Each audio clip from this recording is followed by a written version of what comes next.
ठीक है, तो यहाँ पर डिप में बाय करने की सलाह दी गई है करंट लेवल पर। पार्शियल प्रॉफिट बुकिंग के बारे में भी आप देख सकते हैं। ऐसी सलाह यहाँ पर आपको एक्सपर्ट की तरफ से दी गई है। नेक्स्ट हम बात कर लेते हैं, गणेशा जी का सवाल है, ग्लेनमार्क फार्मा और सन फार्मा दोनों में मैम बाय कहाँ पर किया जा सकता है? See, along with all other sectors, pharma sector ने भी एक अच्छी resurgence दिखाई है from the recent lows. See, market में already हमने काफ़ी ज़्यादा correction आते हुए देखी है, and especially mid cap segment में या small cap segment में already काफ़ी ज़्यादा हमने losses आते हुए देखे थे। उसके बाद अब एक ये recovery का phase है, और अगर मैं pharma sector की बात करूँ, slightly outlier नज़र आ रहा है मुझे as a defensive bet also. Glenmark pharma की बात करें तो यहाँ पर एक resistance emerge हो रहा है 2300 के लेवल पर। इस स्टॉक में करंट लेवल्स पर अभी इंडिकेट वाइज नहीं रहेगी। दो levels I would like to suggest, either on a dip towards 2050 और लेवल्स, और on in case of a breakout above 2300 और लेवल्स। स्टॉक प्रॉमिसिंग नजर आ रहा है। वीकली चार्ट्स पर अगर हम देखें तो एक राउंडिंग बॉटम बन रहा है, एक सॉसर फॉर्मेशन है इस स्टॉक में। अगर 2300 का ब्रेकआउट हो जाता है तो एक स्टेलर गेन्स भी स्टॉक में हम आते हुए देख सकते हैं, और जब तक 2300 का लेवल ब्रेक नहीं होता बहुत स्ट्रॉन्ग गेन्स अभी एक्सपेक्टेड नहीं है। स्टॉक ऑलरेडी लोअर लेवल से अच्छे गेन्स दिखा चुका है। वेट करें, अगर ऑलरेडी होल्ड कर रहे हैं तो बने रह सकते हैं, keeping a stop loss of 1980। ये स्टॉक कुछ डिप ले सकता है टुवर्ड्स 2050 लेवल्स, वहां से दोबारा से हम अपसाइड आते हुए देखेंगे। और 2300 का लेवल अगर ब्रेक हो जाता है तो 2700 तक की भी पॉसिबिलिटी स्टॉक में नजर आ रही है, एज पर जो इसमें एक वीकली चार्ट पर जो पैटर्न बन रहा है उसके अगर हम प्रोजेक्शंस देखते हैं तो प्रोजेक्शंस के हिसाब से यहाँ से 2700 से 2800 तक के टारगेट्स इस स्टॉक में देखने को मिल सकते हैं, but that will take some time. So अगर आपका स्लाइटली लॉन्गर टर्म का होराइजन है गणेश जी, तो आप बिल्कुल बने रह सकते हैं। 1980 के स्टॉप लॉस के साथ होल्ड रखें।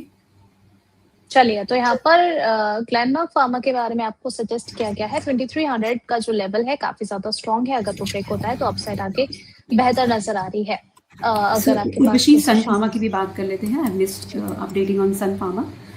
सन फार्मा में भी देखें तो we are seeing very strong resistance at 1850 और लेवल्स। ये स्टॉक भी पॉजिटिव है, बट करंट लेवल्स पर अभी अगर आप ऑलरेडी होल्ड कर रहे हैं तो बेटर है इसमें थोड़ा सा प्रॉफिट बुकिंग करें। ये स्टॉक भी आपको एक दोबारा से डिप दिखाएगा टुवर्ड्स 1680 टू 1700 और लेवल्स। इस स्टॉक में भी अगर हम देखें तो डाउनवर्ड स्लोपिंग चैनल का एक ब्रेकआउट हुआ ऑन अ वीकली चार्ट, उसके बाद हमने एक अच्छा मोमेंटम आते हुए देखा, बट कंसिडरिंग द फैक्ट कि ऑलरेडी स्टॉक बढ़ चुका है इन अ बेयरिश मार्केट, यहाँ से दोबारा से कुछ सेलिंग प्रेशर देखने को मिल सकता है। सो अगर आप ऑलरेडी होल्ड कर रहे हैं तो 1660 का स्टॉप लॉस लगाएं एंड होल्ड रख सकते हैं, बिकॉज ये स्टॉक थोड़ा सा डिप ले सकता है टुवर्ड 1700 और लेवल, वहाँ से हम दोबारा से बाइंग आते हुए देखेंगे। And in case this stock manages to surpass 1850 और levels on a weekly time frame, हम यहाँ पर स्ट्रॉन्ग गेन्स भी आते हुए देख सकते हैं। बेटर है थोड़ा सा प्रॉफिट बुकिंग करें और ट्रेल करें अपने पोजीशन को। चलिए, ठीक है, तो सन फार्मा और ग्लेनमार्क फार्मा दोनों को लेकर ही आपको स्ट्रैटेजी बता दी गई है।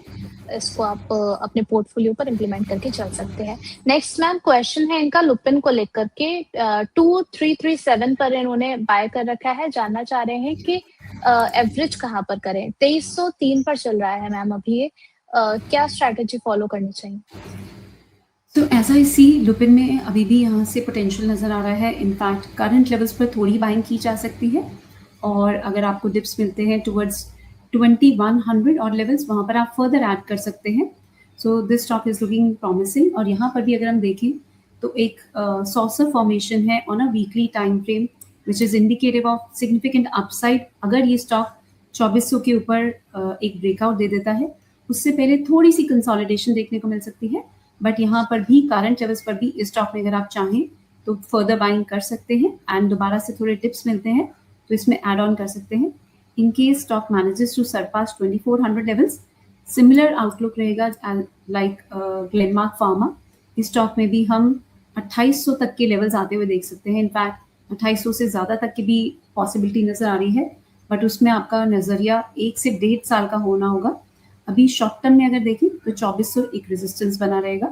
करंट लेवल्स पर बाइंग कर सकते हैं। 2400 के आसपास एक बार बुकिंग करें, 2400 के ऊपर ब्रेकआउट हो जाता है तो राइड कर सकते हैं इस अप ट्रेंड को। चलिए, ठीक है, नेक्स्ट हम यहाँ पर तनुजा जी का सवाल ले लेते हैं, हमारी प्राइम दर्शक हैं, ब्लू स्टोन ज्वेलरी को लेकर के जानना चाह रही हैं मैम कि यहाँ पर आगे के टारगेट्स हम क्या देखते हैं? इस स्टॉक में भी देखें तो हमने लोअर लेवल से काफ़ी स्ट्रॉन्ग अपसाइड मोमेंटम आते हुए देखा है, बट अगर मैं ओवरऑल ज्वेलरी सेक्टर की बात करूँ या एक्सपोर्ट सेक्टर, अभी भी इंडिया की ट्रेड डील यूएस के साथ हॉल्ट हो चुकी है। अभी इंडिया जी। ये जो ट्रेड डील थी यूएस के साथ, जो फरवरी में इंटरिम एग्रीमेंट हुआ था with a reduced tariff slab of 18%, उस पे अभी साइन नहीं कर रहा है बिकॉज यूएस ने एक प्रोब स्टार्ट किया है in India's manufacturing sector because of the excess capacity. So अभी जब तक इस पे कोई क्लैरिटी नहीं आ जाती है और जिस तरीके से यूएस के सुप्रीम कोर्ट ने जो ग्लोबल टैरिफ थे, जो ग्लोबल टैरिफ ट्रम्प साहब ने इम्पोज किए थे उनको नलिफाई किया था, उसके बाद ट्रम्प एडमिनिस्ट्रेशन ने 10% ग्लोबल टैरिफ को इम्पोज किया, बट अभी भी उस पर कोई क्लैरिटी नहीं है कि इंडिया के लिए क्या टैरिफ स्लैब रहेगा। इस वजह से इस सेक्टर पर बहुत ज़्यादा स्ट्रॉन्ग आउटलुक नहीं है बिकॉज इंडिया के जो लार्जली अगर हम देखें तो जेम्स एंड ज्वेलरी एक्सपोर्ट से दे वर टारगेटेड टुवर्ड्स यूएस। तो अभी जब तक ये ट्रेड डील साइन नहीं हो जाती, बहुत ज़्यादा प्रॉमिसिंग आउटलुक नहीं है, बट येस स्टॉक ने लोअर लेवल से because of this interim agreement with US एक स्ट्रॉन्ग रिसर्जेंस दिखाई है from lower levels. As of now, I see a very strong resistance in this stock at 570 to 575 odd levels. मेरी advice रहेगी थोड़ा ज़रूर partial profit book करें और at least trail करें अपने पोजीशन को। तनुजा जी, अगर आप इसमें ऑलरेडी होल्ड कर रहे हैं तो आप 485 के स्टॉप लॉस के साथ बने रह सकते हैं।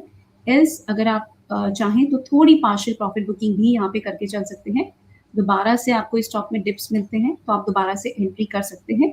स्टॉक यहाँ से ओवरऑल हम 400 के लेवल्स पर देखें तो एक बहुत स्ट्रॉन्ग बेस बिल्डिंग है, बट 400 से हमने 560 के लेवल बहुत स्टीप अपसाइड आते हुए देखी है। दोबारा से इस स्टॉक में कुछ करेक्शन देखने को मिल सकती है।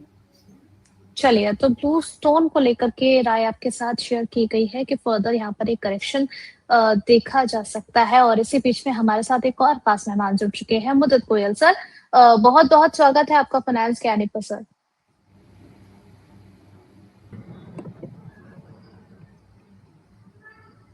यहाँ पर सर काफी समय हो गया, एक लंबे समय के बाद आपके साथ हम ज्वाइन हो रहे हैं। आगे फर्दर कई सारे सवाल भी आ चुके हैं जिन पर हम डिस्कस करेंगे। उससे पहले सुगंधा मैम, हम आपसे समझना चाहेंगे कि जो हमारे दर्शकों ने वोट दिया है उस पर आपका क्या नजरिया है। सवाल था कि लॉन्ग टर्म इन्वेस्टमेंट के लिए आपका पिक इनमें से कौन सा रहने वाला है, आईआरसीटीसी, आईडीएफसी फर्स्ट बैंक, केपिट या फिर urban company. 33% voting IDFC first bank की तरफ है, 27% वोटिंग आईआरसीटीसी की तरफ देखने को मिली है, 20% और 20% वोटिंग जो है वो केपिट और अर्बन कंपनी की तरफ लोगों ने की है। आपका नजरिया लॉन्ग टर्म इन्वेस्टमेंट के लिए किस ओर है? So Urvashi, मेरा पिक रहेगा IDFC First Bank. As a disclosure, I'm personally holding this stock, which may be for short term or long term, but I see strong potential in this from a slightly longer term perspective. So IDFC First Bank मेरी top pick रहेगी out of all these three stocks that you have mentioned. चलिए ठीक है, thank you so much Sugandha ma'am हमारे साथ जुड़ने के लिए और हमारे सभी सवालों के जवाब देने के लिए। Urvashi, as a disclaimer, I'm personally holding IDFC First Bank out of the stocks that we have just discussed, but हमने similar advice we might have shared with our clients, so they might be having some positions in the stocks that we have discussed.